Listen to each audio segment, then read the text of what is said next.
Rapid rupture. Semyon Semyonov's engineering job gave him a legitimate reason to be in the United States, but that didn't make him any less suspect in the eyes of the FBI.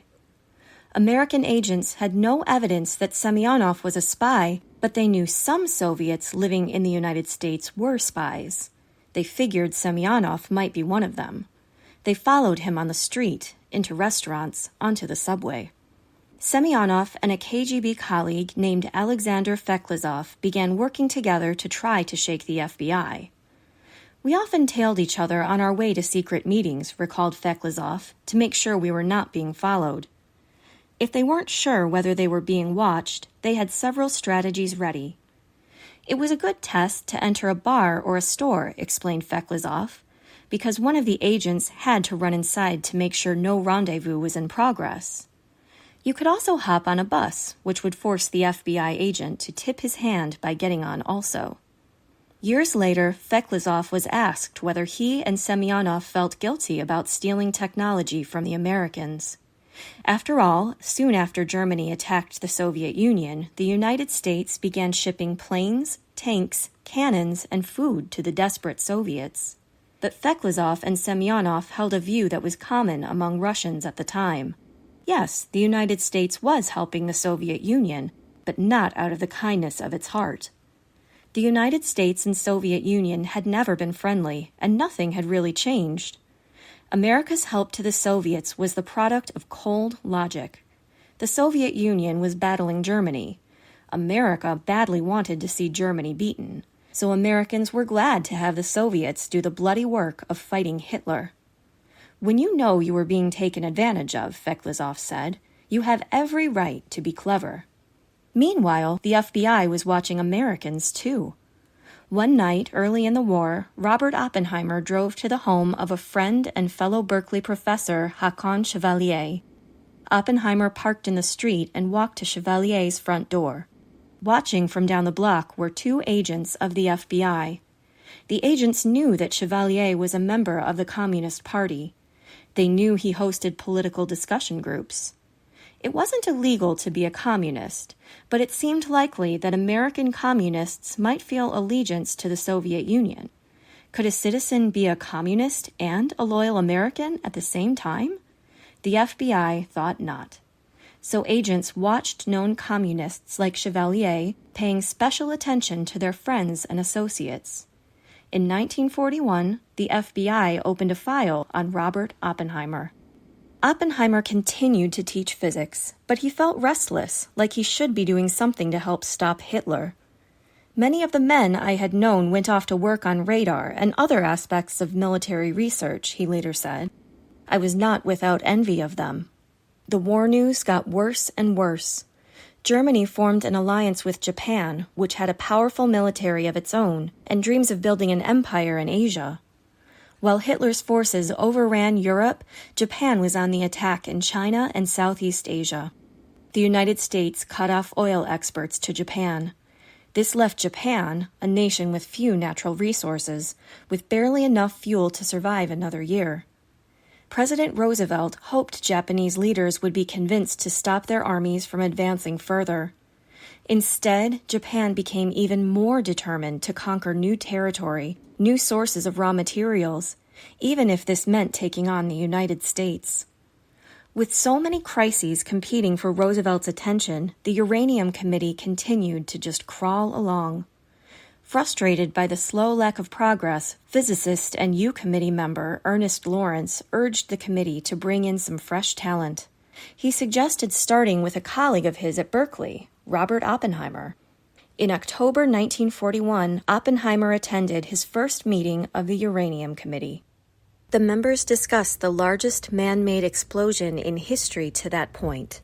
In 1917, in Halifax Harbor, Canada, a ship packed with millions of pounds of bombs and ammunition caught fire and blew up. The blast flattened buildings a mile in all directions and killed at least 2,000 people. It sent a 1,000-pound anchor soaring 2 miles through the air. One uranium bomb, small enough to fit in a plane, could pack about 10 times that power. The meeting changed Oppenheimer's life. From that moment on, he knew he'd found his role in what was becoming a global showdown. I spent some time in preliminary calculations about the construction and performance of atomic bombs, he said, and became increasingly excited about the prospects. 2 months later, at the U.S. military base at Pearl Harbor, Hawaii, an Army sergeant named Joseph Pesek woke up early. It was December 7th, a Sunday. Pesek was looking forward to a few hours of leave. After breakfast, I headed for the bus stop to wait for the 8:05 bus to take me to Honolulu, where I was to play golf, he said. While sitting there on a bench, I noticed a large flight of aircraft approaching from the northwest.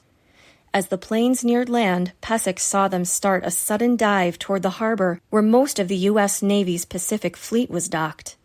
Some kind of training exercise, he figured. Standing on the deck of the battleship USS Arizona, a sailor named George Frainer had the same thought. First, he heard the buzz of airplane engines. Then he saw the planes drop out of the clouds. It didn't mean anything to us, he remembered, until a large group of planes came near the ship and we could see for the first time the rising sun emblem on the plane's wings. This red sun was the symbol of Japan.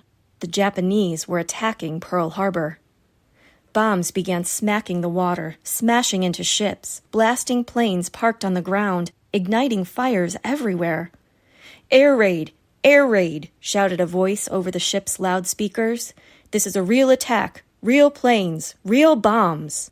Frainer dashed below to get ammunition for his gun crew. He was lifting a 90-pound case when he heard a deafening roar and felt the entire ship rock violently. The lights went out, the cabin filled with smoke. The metal walls were heating up as Frainer felt his way to the ladder leading up to the deck. He started climbing. I was nauseated by the smell of burning flesh, which turned out to be my own as I climbed up the hot ladder, he said. A quick glance around revealed nothing in the darkness but the moaning and sounds of falling bodies. When he finally tumbled onto the deck, Frainer saw broken bodies and body parts and pooling blood and flames everywhere. The ship was going down fast. He leaped over the side and struggled toward shore, splashing through water covered with blotches of burning black oil. The Japanese attack on Pearl Harbor destroyed or damaged 18 warships and nearly 350 planes. More than 1,110 crew members went down with the Arizona. A total of 2,390 American soldiers and sailors were killed. "You gave the right declaration of war," Adolf Hitler raved to the Japanese ambassador in Berlin. "This method is the only proper one." Roosevelt was having lunch in the White House when he got the news. "They caught our ships like lame ducks," Roosevelt shouted, pounding his desk. "They caught our planes on the ground, by God, on the ground." As radio and newspapers spread the story, the mood in America shifted quickly from shock to fury to vows of revenge. Roosevelt asked Congress for an immediate declaration of war on Japan, and got it. "No matter how long it may take us to overcome this premeditated invasion," Roosevelt declared, "the American people in their righteous might will win through to absolute victory." Hitler responded by declaring war on the United States. The sides were set for the biggest and deadliest war in history. The United States, Great Britain, and the Soviet Union led the Allied powers against the Axis powers of Germany, Japan, and Italy. At stake, the future of the world. Pearl Harbor was a turning point for Robert Oppenheimer, too. From that moment on, he decided to forget about politics and discussion groups. He decided to pour all his energy into beating Hitler in the race for the atomic bomb. "Just a few weeks after Pearl Harbor, I received a phone call from Oppie," recalled a young physicist named Robert Serber. "He said he was in Chicago and wanted to come down and talk with me about something." A former student of Oppenheimer's, Serber was teaching at the University of Illinois in Urbana. He had no idea why Oppenheimer would want to see him.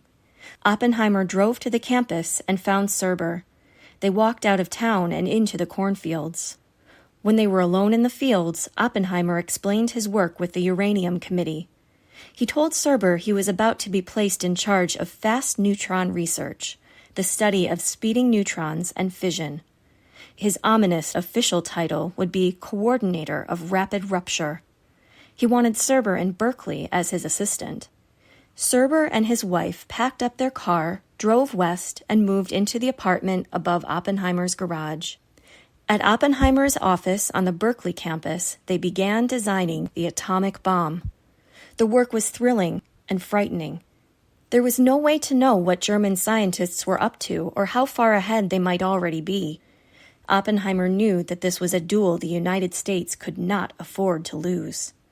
"We were aware," he said of the Germans, "of what it might mean if they beat us to the draw."